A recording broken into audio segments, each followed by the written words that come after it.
日本史。三浦義村の陰謀。北条義時の幼なじみで、心を許し合った一番の盟友と言われるのが三浦義村だが、果たして義村の本心はどのようなものだったのだろうか。三浦義村の生き方からその本心を探っていこう。三浦義村は1168年頃、三浦義澄と伊藤助親の娘との間に生まれた。三浦氏は三浦半島を拠点とした相模最大級の豪族、武士団である。数歳年上の北条義時とはいとこ同士で仲が良く幼なじみとして育っている。当時は北条氏であれば時という通り字を、三浦氏では、義という字を名前に用いた。北条義時の名前は、三浦氏の通り字、義と、北条氏の通り字、時を用いられているところからも、北条氏と三浦氏の深い結びつきを推し量られるのである。義村は生涯を通じてほとんどの場合は義時に協力しているが、実はそれは本心ではなく、少なくとも2度、義時を裏切ろうとしているのである。三浦義村は源頼朝が挙兵すると祖父、義明、父、義澄と共に呼応する。その結果三浦一族は幕府内において北条氏のライバルとして、数要な位置を占めることに成功する。義村は常に義時と歩調を合わせながら、機会があれば北条氏を蹴落として、その後釜に三浦氏が座ろうという願望を生涯持ち続けたのである。1199年、建久10年。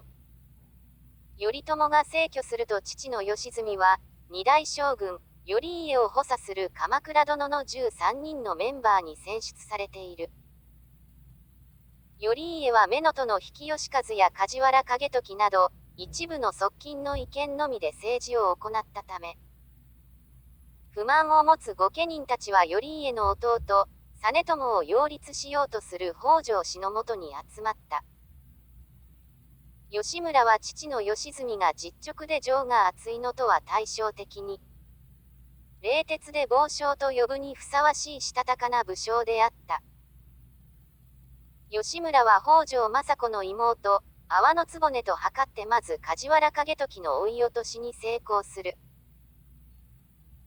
梶原景時が失脚して滅亡した梶原景時の変のわずか3日後に、父の義澄が逝去したため義村は三浦氏の後継者となる。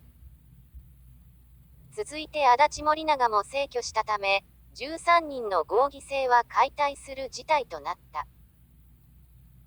1213年、建暦3年。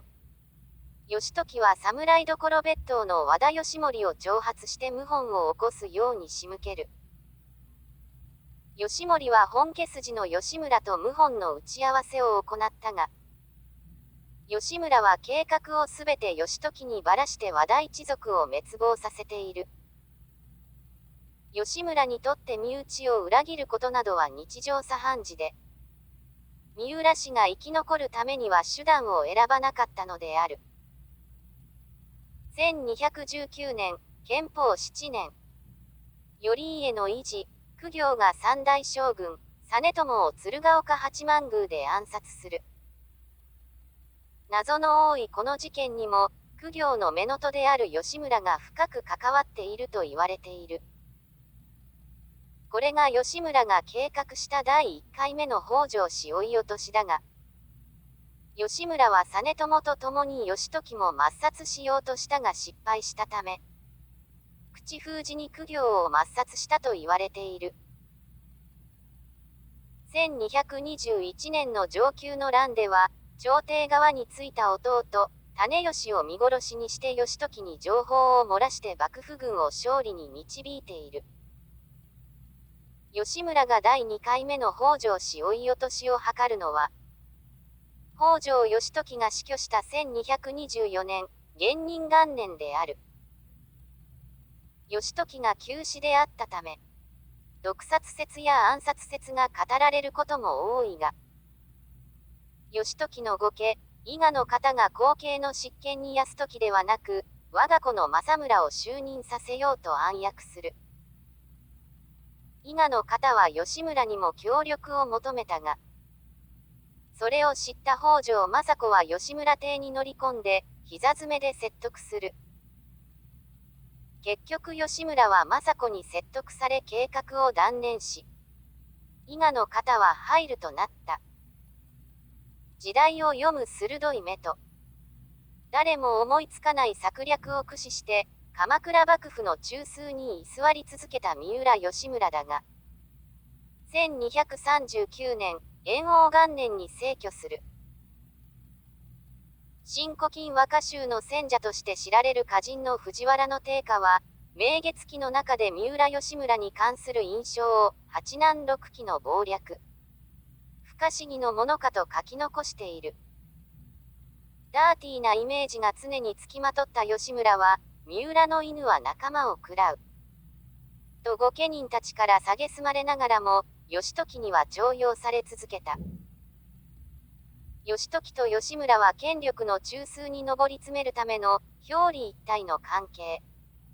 いわば相互依存の関係であったのである。ただ三浦義村はナンバー2にとどまることを良しとはしなかった。義村は生涯に2度、陰謀を企てて、北条氏を倒してトップの座に君臨しようと試みたが、いずれも失敗に終わってしまったのである。後を継いだ嫡男の三浦安村だが、期待の傍将と言われた父のように、巧みに世の中を泳ぎ切る知恵も策略も持ち合わせてはいなかった。三浦一族は安村の時に関東はもとより、東北の陸奥や四国の土佐、九州の肥前などの守護、地頭職に就任して、全国に勢力を伸ばし権勢を極めた。三浦氏の増長を恐れた第五代執権の北条時頼は、足立景盛と協力して1247年、北路合戦で三浦氏を攻めて、三浦宗家は500名余りが、なぜか抵抗することもなく自害して、あっけなく三浦一族は滅亡している。三浦義澄の弟、